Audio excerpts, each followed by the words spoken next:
are you familiar with what's happening in India today in terms of how the Dharma, the Sanatan Dharma, the Hinduism as a for want of a better word, faith or tradition or civilization is at a threat. There's a kind of, there are many forces which are, especially since, 2014, since we've had this dispensation that's been in power. So there's a lot of ugliness. There's a lot of, misrepresentation. There's false narratives being set up to somehow pull it down. And I don't just mean politically. I mean also what we've been talking about all along. This animus towards Hinduism, and somehow ensuring that it doesn't stay in a position of power. So I know I'm talking about a lot of things here, but then there's communism, there's a left wing, there is evangelical Christianity, there is Islamic fundamentalism. And then of course there are nonchalant, indifferent Hindus too. We call them Hindus. We call them Hindus in name only. Right. There you go. Right. So what have you got to say about that? One, your experience in India, and two, about this. So my experience in India was very positive. I lived in India and studied in 94, 95. And I met my wife actually here in the US, but she was teaching in India at the time. So she had to come back to India. So I basically followed her. I was still a student of University of Chicago, but it was expected that I would spend some time studying in India. So I went to India and we got married in India, had a Hindu wedding, everything. That's when I actually formally joined the Hindu tradition, was at that point. It was, like I said, I found so much warmth and welcome from people. I enjoyed that. There were things I did not enjoy. I found that this is much less today. When I go to India today, no one even notices or bothers with me, right? But in the mid-90s, having my color skin, everyone was like staring at me. And, it was very... It was a very uncomfortable feeling. I thought like anything I did, somebody was watching me. I couldn't, scratch my nose because someone was, watching me, And so I had to kind of get used to that a little bit. And there was some adaptation. And again, a lot of this has improved in India, but at that time, like electricity would go off for a couple of hours at a time, often at the hottest part of the day.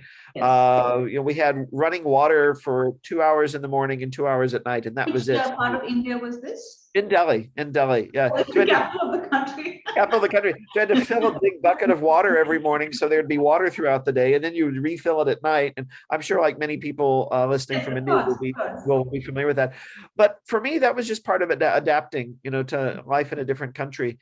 And people were very kind and very warm and friendly, and also very curious. Though I also found that Indians had stereotypes of Americans, just as Americans have stereotypes of Indians. So everyone thought that I must, like drink and smoke and all that. Wild life. I have a wild life. I have the most, and I say this in a positive way, I have the most boring life, right? I don't do any of those things. I'm very, not like that. But, people would make these assumptions sometimes. And that was, I was a lot younger then, so it made me very uncomfortable. Now I would just laugh and say, no. But at that time, that was, I felt that was strange. And then since then, we've gone back many, many times. My wife's family's in Delhi, so we will visit there. Gone to Calcutta too. Of course, I've been invited by the Ramakrishna Mission to speak a couple of times. In terms of Indian politics, like I said, this is true of America and India. I'm intrigued by it and repelled by it at the same time. Like I think it's important to be aware of it, but I don't like to get involved in it myself. Like I said, no one's really your friend. There was this joke they say that Harry Truman told about politics. He said, in Washington, D.C., if you want a friend, get a dog, right? So no one's your friend. So what I found fascinating about Indian politics when I first came to India was the multiple parties, right? The US, we have these two parties, and they're both very problematic, in my opinion, in different ways. I think one of them is worse than the other, but I don't think either of them is particularly good. in India, you get, dozens of parties. And So many. so, and Like our and then, gods. yeah. And so then to have power, you have to have coalitions, and then sometimes very strange coalitions, right? So you would have parties that on paper would appear to be ideologically opposed, but they Yes, would form but a suddenly coalition. come together. Yeah, They come together because they didn't like the other guy, right? So, that would happen.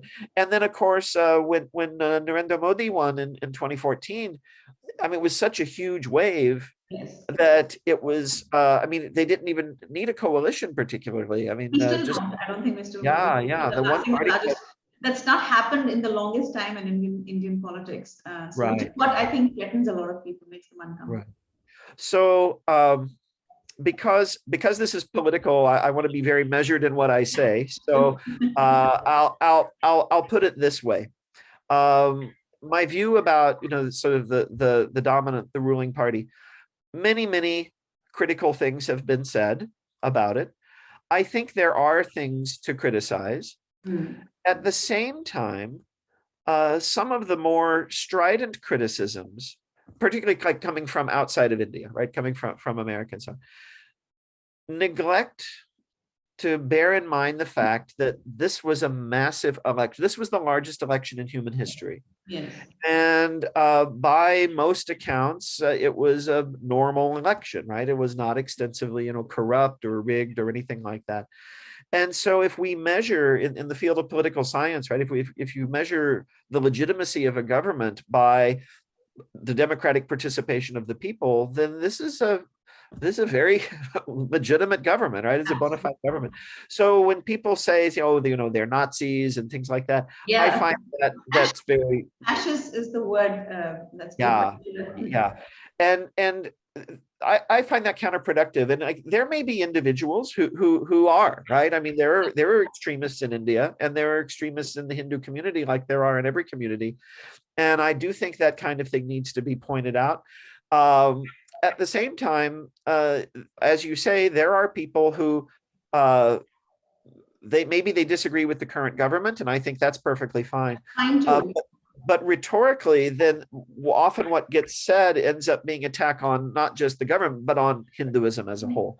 And for me, that's where I would really want to draw the line. Yeah, that's the problem, is that to say that oh, I don't like the current government, therefore, and then say all kinds of horrible things about Hindus generally, I think that's appalling, and it's counterproductive to whatever good they think they're doing by saying that. They've completely discredited themselves by participating in that rhetoric. And there are a lot of really nasty, violent, anti-Hindu memes that go around on social media, and a lot of it taps into that old 19th century discourse that exactly. wasn't even accurate in the 19th century, and it's even less so now. No. And so I suppose if my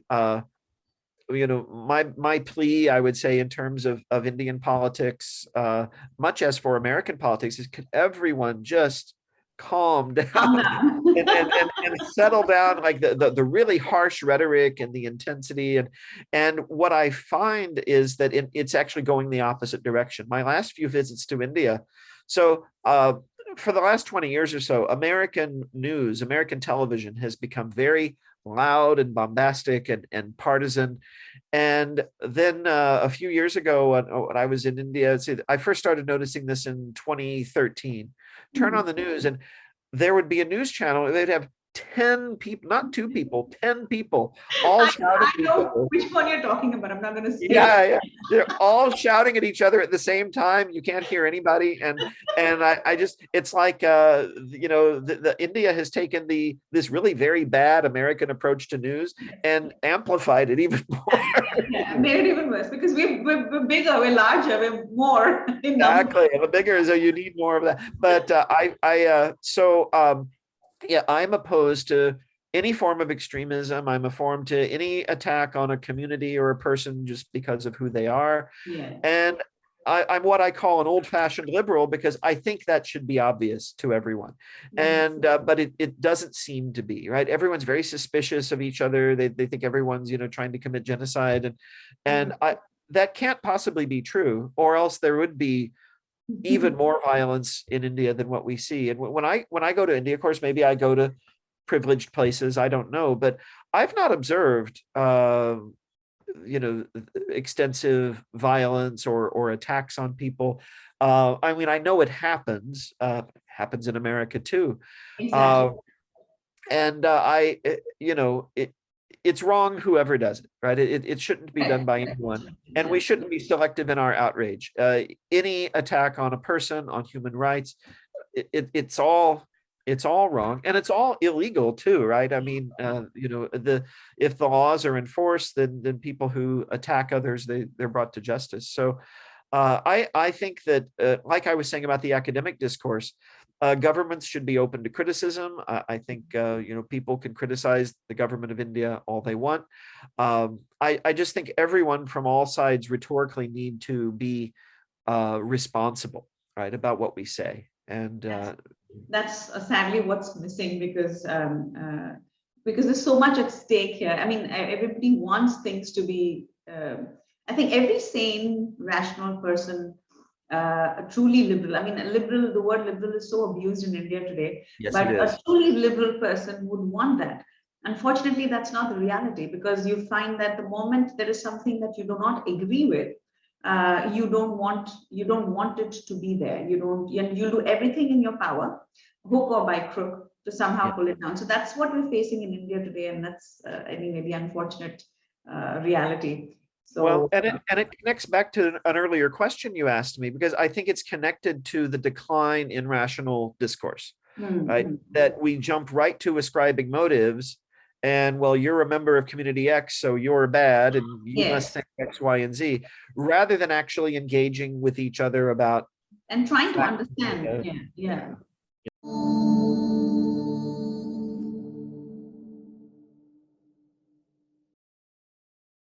Please remember to subscribe to us and switch on the notifications for this channel.